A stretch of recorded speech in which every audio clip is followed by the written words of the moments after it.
What happened when you finally walked away from the narcissist? There comes a moment. Oh yes, there does. When your spirit just breaks the silence and says, enough. Not in a whisper. No. It roars. You might have stood at that line before.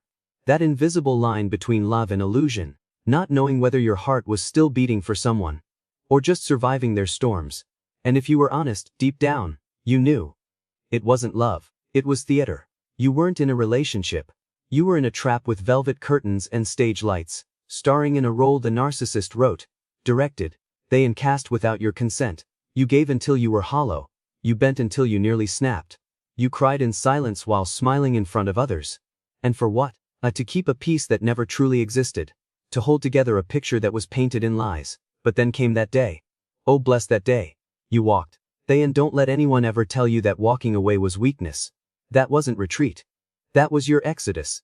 That was your soul peeling off the shackles and declaring, I belong to the light now. That was you stepping out of the storm and into the sacred. See, that when you cut off the narcissist, you didn't just break contact, you broke the spell, you shattered the illusion, you flipped the script and burned the stage. And the narcissist, that shook them. More than you'll ever know. They'd gotten used to you dancing in their drama. You were the steady light they fed on, the soft voice they twisted, the heartbeat they drained. But then, you stopped, and silence, oh blessed silence, rang louder than any argument could. Now here's the truth they'll never tell you. Not with their mouth anyway. They didn't miss you like a person misses love. They missed you like a thief misses an open door. Like a leech misses a vein. It wasn't love they lost. It was supply. You were never cherished. You were consumed. Because beneath that polished mask they wear, beneath the fake humility, the grand stories, the crocodile tears, is a pit. An empty, atching pit of shame so deep, even they won't look down into it. So they build castles of charm. They dress up their brokenness in suits and filters. But it's all paper. All props. And when you walked, really it all came down. Suddenly, there was no one left to mirror their lies. No one to clap for their cruelty. No one to patch up their fragile ego when life didn't play along. Just them, alone. With the one person they've never been able to fix or forgive. Themselves. Now let's talk about you. Let's talk about what you carried. Because what you lived through wasn't just heartbreak. It was warfare. It was psychological warfare. Emotional erosion. A slow, soul-splitting erosion that left you doubting your own name, your own worth, your own reality. And yet, here you'll hear. Still whore. Still holy. Maybe not healed all the way but healing. Maybe still aching but awake. You found something more powerful than revenge. You found clarity. You found freedom. You found you. You stopped asking why they did what they did. And you started asking what now. You found the courage to turn that pain into purpose, that confusion into conviction, and that silence into a song. The narcissist might still be out there, wearing new masks, drawing new people into their games, but no matter how loud they laugh, no matter how shiny their image looks, they know. Deep down, in that silent room of the soul they never visit. They know. They lost the one who saw them for what they were and still tried to love them. But you found something better. You found the kind of love that doesn't demand your voice, your light, or your soul as payment. You found your way back to you, so don't you ever shrink again to fit inside someone else's shadow. Don't you ever apologize for saving yourself. That wasn't just self-care. That was sacred rebellion. That was resurrection. And every single day you stay free, every day you don't answer that call, don't open that door, don't step back into that chaos, you are building a life the narcissist can never touch. Let them watch. Let them wonder. Let them drown in the silence they once gave you. Because you, my friend, were never meant to dim. You were meant to blaze. What your silence did to the narcissist. There comes a line, and if you've ever stood on it, trembling and tired, you know, it's not the kind of line you cross in anger. No, it's the kind you cross when your spirit has finally had enough. You stop explaining. You stop defending. You stop begging to be seen, to be heard, to be understood. Because one day, suddenly or maybe slowly, you realize something deep, something life-changing. They were never listening. The narcissist was never after clarity. Clarity terrifies them. What they chase is control. Always control. And when that truth hits you, it hits hard. But it also sets you free. So instead of writing one more paragraph of your pain, instead of whispering into a void, you get quiet.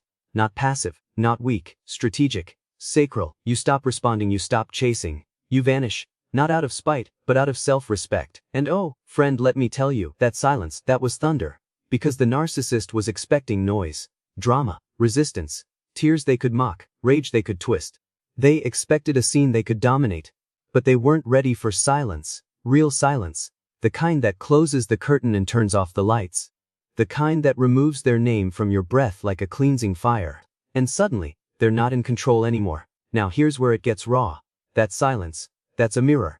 A cruel, divine, undeniable mirror. And in it, the narcissist sees everything they tried to hide. Shame, emptiness. The rot behind the mask. But listen closely, the narcissist doesn't know what to do with shame. Can't face it. So they panic. They scramble. They start wearing masks faster than ever.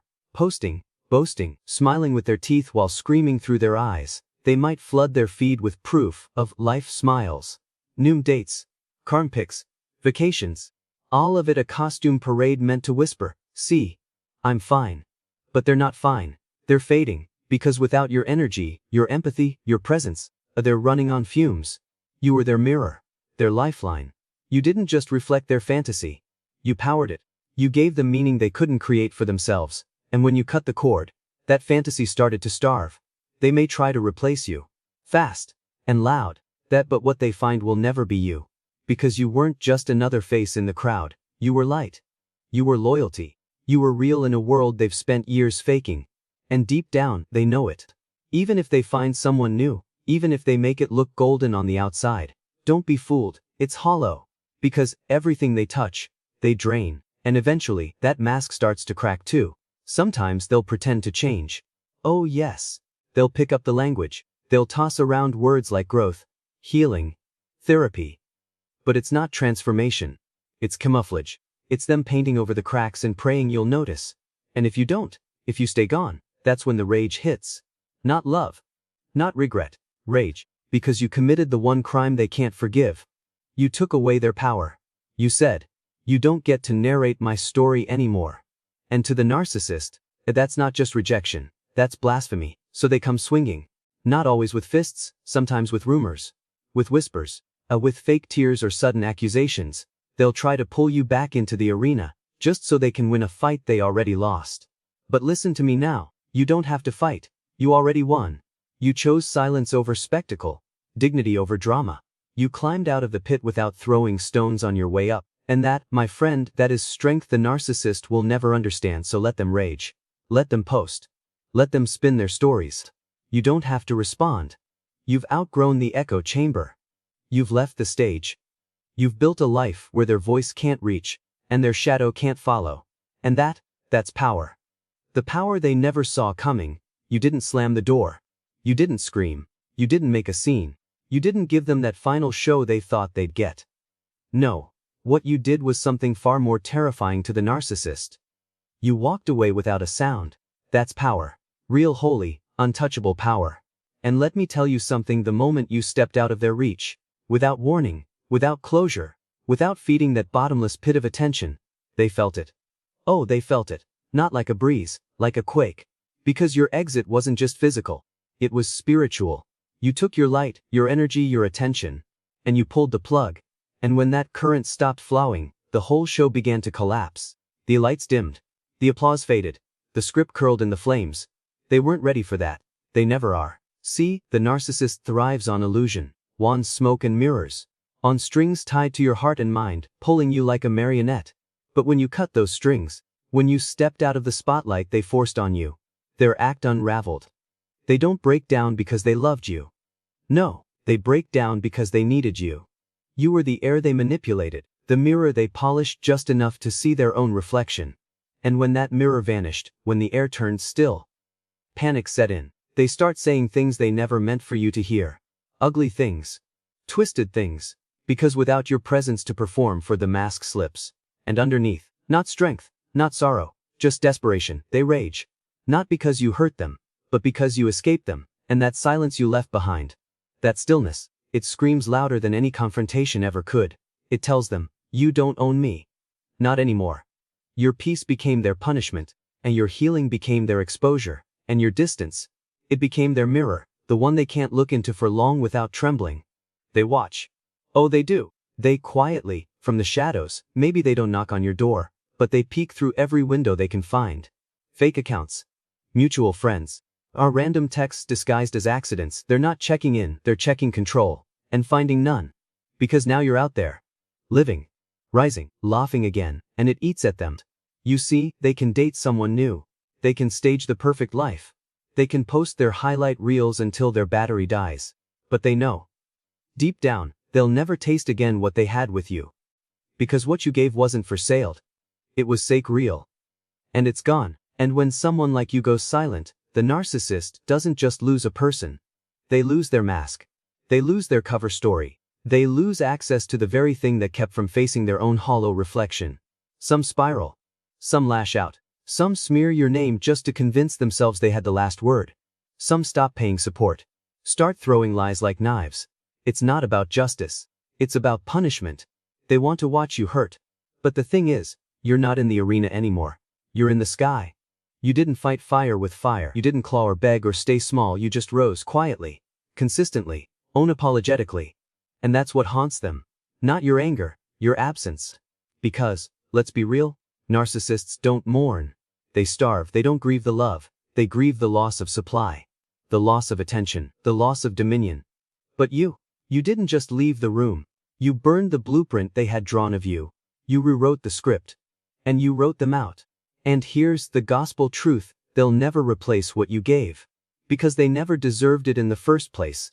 You weren't just another character in their little drama.